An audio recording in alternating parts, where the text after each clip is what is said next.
Hi everybody, JoJo here. It is March 2nd, which means it's the second day of National Knitting Crochet Month. Which, yes, I know this is a day late. I was going to film something yesterday, but Alabama decided it was a good idea to have thunderstorms, so that didn't happen. So here I am today. I'm going to be answering some of the prompts from the official Naknicromo Tumblr and all that was put out. I actually really love these prompts because they're making me think on a few of these. So I won't be able to film anything this weekend because I'm going out of town. So I'm going to go ahead and do a couple of days ahead. I'm hoping to do a semi-regular progress update for Naknicromo. So day one is share your goal. So my goal is to finish my mountain of works in progress that I have sitting over here with me. My main one right now is this beanie.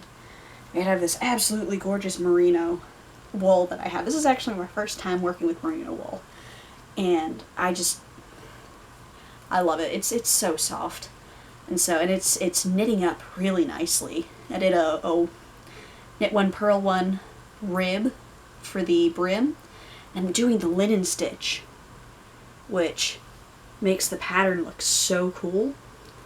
It takes a lot longer to actually get any progress on it, just because the linen stitch you are slipping a lot of stitches, but I think the pattern makes up for it.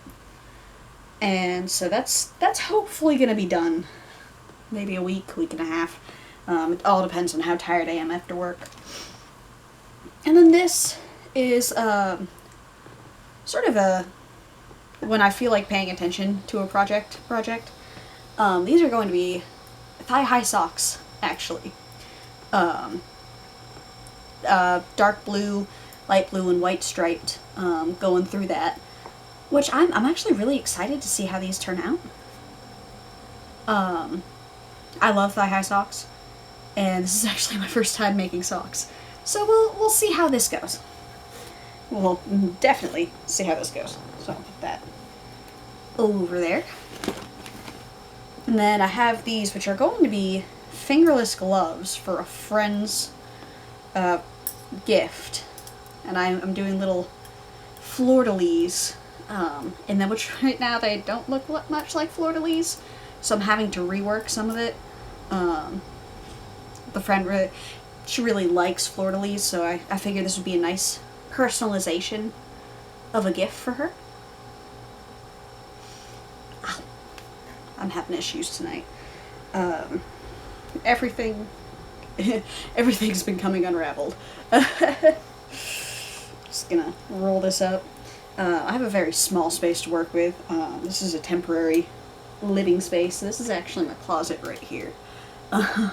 So I'm kind of tucked in a little corner. And finally, my last work in progress is a skirt. I mean, I've got most of it done. The only thing left to do is the shaping and the waistband, which I got all the way through this, doing the pattern. Kind of fudged it a little because I didn't have the right gauge needles or yarn. They used a very, very thick yarn. So I made, I'm generally a size small, medium, so I made it by the extra large. I got all the way through the pattern and realized they were writing the pattern for someone with similar measurements from their hip to their waist. I have about 11 inches different between my hip to my waist, so I have to kind of rework that. So that's a goal for this month. And then if I finish those, which fingers crossed I will, I have a few more things that I want to do. One of which is I want to knit a crop top that's got a cute slogan on it, which I'll keep that as a surprise. And I'm actually taking a class mid-March on how to dye yarn, and I'm gonna get a couple of skeins of yarn out of that. I'm super excited for it because I get to learn how the process is, and I also get to create my own color blends, which is really, really exciting to me. And then another stretch goal. Oh my goodness. I have needles sticking out of everywhere. Another stretch goal is I got this wonderful, wonderful yarn. I don't remember what the name of it is. It's like a sea foamy type. Did they name it? I don't think they named this color. Oh, yep, they did. Spearmint Pop. I don't see it as much of a spearmint. I see it much more as like sea foamy. Definitely reminds me of the ocean, which is pretty much why I bought it. So I wanted to either make, you know, some gloves or socks or both. I'm a small person, so I can generally get a lot out of my yarn. Yeah, that's about it. I've got a couple other things that I would love to do as a stretch goal, kind of. Of course, this is along with I'm working full time, and I have other projects, other videos that I want to do for my channel. So this is I'm kind of working around that, which a lot of in the afternoons, because I work first shift, so I'm up at 5 in the morning, and so I get home and I'm usually very tired because I don't like getting up that early, and I don't sleep well. So I'll usually spend about an hour working on knitting, or, well, depending on how tired I am. So this is all pretty much going to be doing in that period of when I get home. I also knit while watching whatever new show is on. Like there's a few shows that I keep up with. One of which is Expedition Unknown. Which I absolutely love. I love watching Josh Gates. He's a fantastic person. And I love just all of the locations that he gets to go to, and I'm very jealous of him. He's got my dream job right there. I may be going to school for engineering, but if given the chance, I would do something like that. So I'll, when I'm not live tweeting it, I'll usually be knitting. Actually, I made about an inch of progress last night on this while watching Expedition Unknown. Sometimes I knit fast, sometimes I don't. It all depends. Oh no, did I just lose my spot? I did. Alright. That's supposed to mark where the row started. Oh darn. I love these stitch markers, but they come off so easily. So I guess that's the answer to the first question. So the second question is inspiration. I'm gonna kind of interpret that two ways. I'm gonna interpret it as, you know, what got you started knitting, crocheting, crafting, etc. And I'm also going to kind of talk about the types of patterns that I am most drawn to. So what got me started was I spent a lot of time around my grandparents when I was growing up. I was very young. My dad's military. You know, my mom worked full time, so a lot of times I'd go up and I'd spend time with my grandparents. Now they lived in rural Maine, which there's not a whole lot to do in rural Maine. So I learned how to embroider, sew. My grandmother tried to teach me how to crochet. I'm not very good at it. I have tried, and I'm still working on it. It's something I really want to get better at, but that's a whole other beast. And she taught me how to bake, cook, all kinds of things. And however, when it came to knitting, my mom taught me. And I learned a lot of this stuff. Like, it was hard to get my focus on it because I was, you know, a very distractible child. So it took me a while to finish any project. But I got back into it in high school and college because it's a great way for me to focus in class, and it's a great stress reliever, and I do a lot of fidgeting. Like, I'll fidget with stuff when I'm not, you know, I talk with my hands a lot, I am aware of that. However, when I'm not talking with my hands, if I have something in my hands, I'll fidget with it, and I won't even realize it.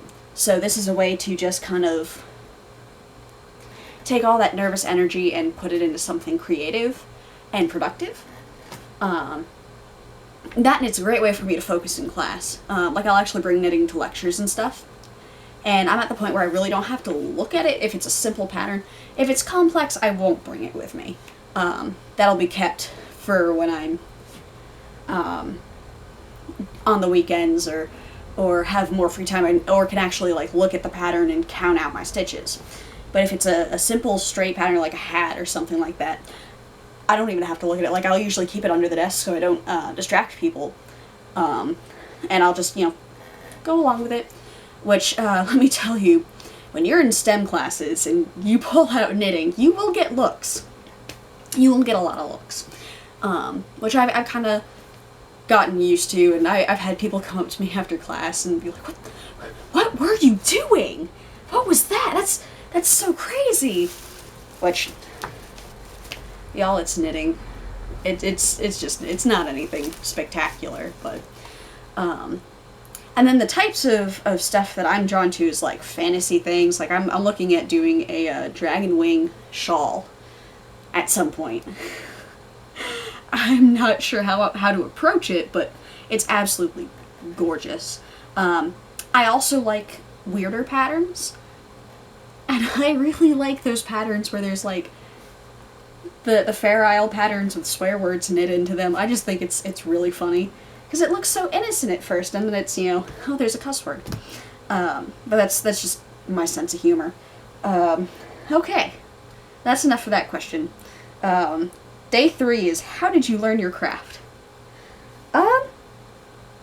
Well, I already answered that, I think, with my part 1 of inspiration. Like I said, my mom taught me. She actually taught myself and my neighbor, who was my best friend at the time, mainly because where I grew up was a very, very small town, and we were closest to each other's age. I lived on a mountain in the woods, essentially. It was an interesting childhood. There's a reason I'm down south now. And we, like, she taught us both at the same time. I, of course, got more one-on-one time with her just because, she's my mom. I always have access to her. But I don't think my neighbor continued. Like, this was a long, long time ago. I don't know if she actually kept up with it, but I definitely did. And that brings me into the next question, day 4. How long have you been knitting, crocheting?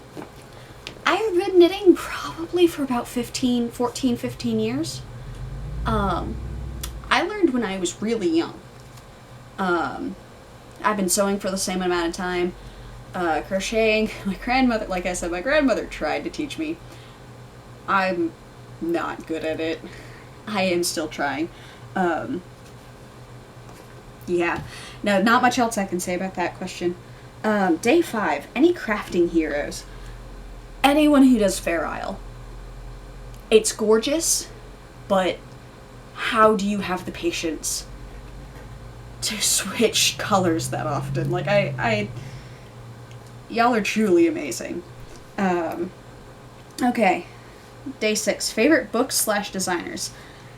I don't actually really pay attention to, like, names and stuff like that. I just go on Ravelry and click the free button and search for patterns that way. When my financial situation gets a little bit better, aka when I'm actually out of college, I'll probably look into buying, like, more concrete books. I will say my mom has a bunch of pattern books from the 70s that have some really, really cool designs in them. I actually have a coat that she made when she was my age that was out of one of those books, which, if I can grab it, it's a very long sweater. It's actually one of my favorites. I can't wear it right now because it's like 70 degrees every day, but when it's colder weather, I'll just walk around in that. It is not uncommon to see me in that, just constantly on campus. I think I'll do a couple more questions. I don't know when I'm going to get a chance to film again.